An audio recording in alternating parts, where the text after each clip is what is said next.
যখন আমার ঘরে তেমন কিছু থাকে না রান্না করার, তখন ঝটপট আমি এই কাজটা করি। তো এই যে আলু সিদ্ধ করেছিলাম, আর এখন পাঁচফোড়ন দিয়ে একটুখানি, তারপরে তেলের মধ্যে আমি দিয়ে দিলাম আলুগুলো, আর এখন দেব একটুখানি আদা, লবণ, তারপরে জিরা ধনিয়া বাটা, তারপরে দেব হলুদ মরিচ সব কিছু দিয়ে আর কি একটু আলুর দম রান্না করে নেব। তো এই আলুর দমটা শর্টকাট রান্নাটা খেতে ভীষণ ভালো লাগে আমার।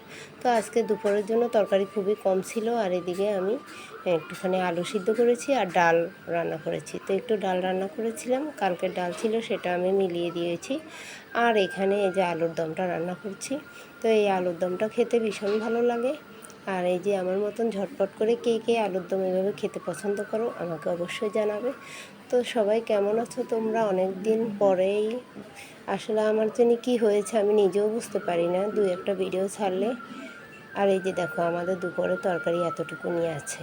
তো এতটুকুনি তরকারি দিয়ে তো খাওয়া হবে না, যার জন্য আমি এই যে একটুখানি আলুর দম রান্না করছি। আর ওই তরকারিটা একেবারে খাইনি, এটা দিয়েই খেয়ে ফেলেছি।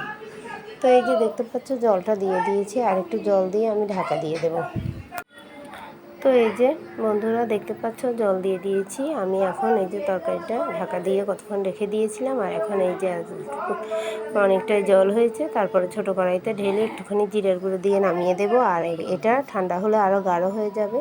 তো এই যে দেখো বন্ধুরা আমার ঝটপট রান্না এটা আর কি, খুব অল্প সময় লাগে রান্না করতে, আর পেট ভরে ভাতও খাওয়া যায়। তো ভালো থেকো সবাই, এ পর্যন্ত আর কি ভিডিওটা। আর কিছু বললাম না আজকে, আর করলাম না। Tata, bye bye.